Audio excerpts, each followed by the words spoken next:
আমাকে বিল দিচ্ছে, এমন একটা দিন চলে আসবে সেদিন আর কেউ পৃথিবীতে বেঁচে থাকতে পারবে না।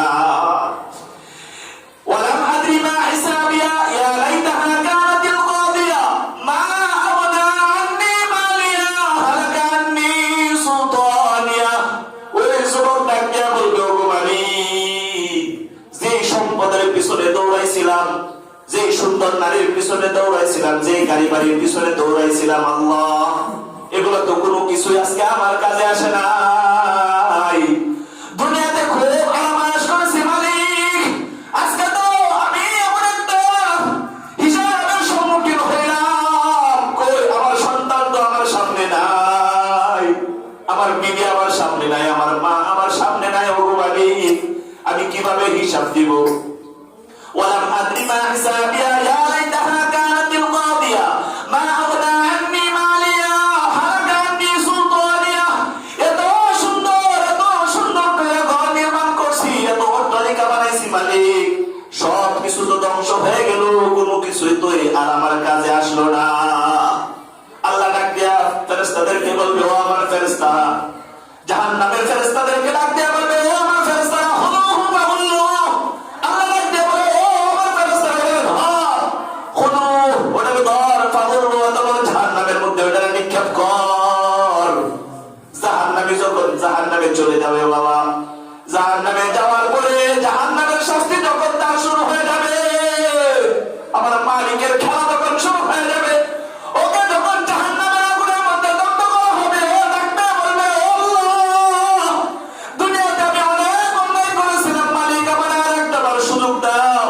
ওগো মালিক, আমার আর একটা বার সুযোগ দাও, আমি দুনিয়াতে যাবো আল্লাহ, আমি এবার ইমানদার হয়ে আসবো। আল্লাহ বলবেন, বান্দা, তোমাকে অনেক হায়াত দিয়েছিলাম, 70 বছর দিয়েছিলাম, 80 বছর হায়াত দিয়েছিলাম, বান্দা সংসারে সব কাজ করতে পারলা, বিবি বাচ্চা সন্তানাদি মা বাবা সবার জন্য করছো, কিন্তু একটা মুহূর্তের জন্য বান্দা আমার একবার ডাকো নাই। ও বান্দা, যদি একবার তুমি আমার আল্লাহ বলে ডাক দিতা, আমার মালিক ডাক দেয়া বলে, বান্দা আমি তোমার আমার রহমতের চাদর দিয়ে আবৃত করে দিতাম। বলেন সুবহানাল্লাহ। বান্দাকে যখন জাহান্নামের আগুন দগ্ধ করবি, আল্লাহ বলেন জাহান্নামের আগুন নিলে দুনিয়ার কোনো লাগবে হবে না। ওয়াকুদুহান নাসু ওয়াল হিজারা, জাহান্নামের আগুন হবে দুনিয়ার আগুনের চাইতে 70 গুণ বড়। বলেন আল্লাহু আকবার। ওয়াকুদুহান নাসু ওয়াল হিজারা, জাহান্নামের আগুন হবে মানুষ, জাহান্নামের আগুনে লাগলে হবে মানুষ এবং পাথর। যখন এই জাহান্নামের আগুনে লাগবে শেষ হয়ে যাবে, তখন সে আবার বলবে, হারবিন মাজিদ, আরো আছে কি, থাকলে আরো দাও, আমার কাছে পরিপূর্ণ কইরা দাও। তো সহ্য করতে পারবো? বলেন পারবে? খুলুহু ফাগুল্লু। আল্লাহ তখন ডাক দিয়ে বলবে, আমার ফেরেশতারা ওদের ধর ধরে জাহান্নামের মধ্যে নিক্ষেপ কর। যখন তার শরীরের চামড়াগুলো টকবক করে জ্বলতে থাকবে আর ফুটতে থাকবে, সে আমার মালিকের কাছে ফরিয়াদ করবে, আল্লাহ, দুনিয়াতে অনেক অন্যায় করেছিলাম, অনেক জুলুম করেছিলাম, আল্লাহ তুমি আমার একটু বাঁচাও। জাহান্নামের আগুনের মাধ্যমে যখন তার শরীরের চামড়া পুড়ে ছারখার হয়ে যাবে, আবার যখন তার পুনরায় শরীরের মধ্যে ওইভাবে নতুন ভাবে চামড়া দেওয়া হবে, তখন সে বলবে, মালিক আমার পেটের মধ্যে খিদা লাগছে। আল্লাহ তাআলা জাহান্নামের ফেরেশতাদেরকে বলবেন, ও আমার ফেরেশতারা ওইটারে জাক্কুম ফল দে। লাআকিলুনা মিন শাজারিন মিন যাক্কুম। যাক্কুম ফল এমন একটা ফল, যেই ফলের মধ্যে কাঁটাযুক্ত একটা ফল। ওই জাহান্নামী যখন যাক্কুম ফল ভক্ষণ করবে, তখন তার গলার মধ্যে যায় আটকে যাবে।